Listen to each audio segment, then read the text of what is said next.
Impossible n'a pas eu lieu, le 15 de France a échoué samedi une fois encore en demi-finale d'un mondial, tombant la tête haute face à l'Angleterre 35-17, après avoir fait douter pendant une heure les grandes favorites de la compétition. C'est la 9e défaite en demi-finale d'un mondial de la France, qui n'est jamais parvenue au-delà, alors que les Anglaises vont tenter d'aller décrocher un 3e titre mondial, la semaine prochaine face au Canada. Dans la série des défaites face à l'Angleterre, étirée désormais à 17 de rang, la 3e de 2025 sera certainement à ranger du côté des plus frustrantes, telle celle à Twickenham en avril pour le dernier match du tournoi 43-42.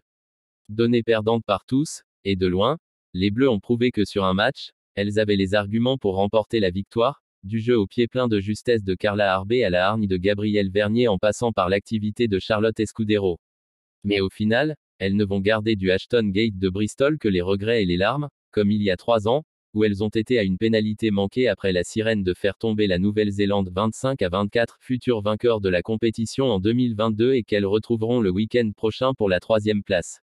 La peine va se concentrer sur la première période, où les Françaises ont eu les principales munitions, ont gagné 245 mètres après contact contre 86 pour les Anglaises mais sont rentrées au vestiaire derrière, 7-5. Les coéquipières de Pauline Bourdon-Sansus, infatigable animatrice du jeu français, y ont certes marqué un essai, par Nassira Condé.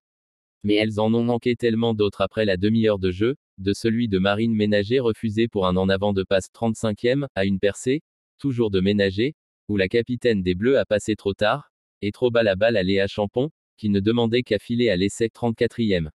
Le retard des soutiens sur les attaques bleues a plusieurs fois été sanctionné alors que les Françaises s'approchaient de la ligne d'essai.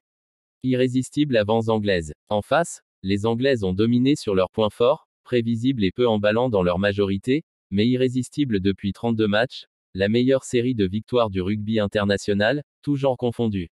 Elles ont marqué dès le début par l'inévitable arrière Ellie Kildon, meilleure joueuse du monde en 2024 et certainement encore candidate à la distinction cette année, qui a contourné le rideau bleu bord de touche sur la première occasion anglaise. Elles ont ensuite su faire le dos rond et martyriser la mêlée française pour garder la tête hors de l'eau. Et au retour des vestiaires, elles ont accéléré. La recette est bien connue, une touche dans les 22 mètres pour un maul qui avance jusque dans l'en-but.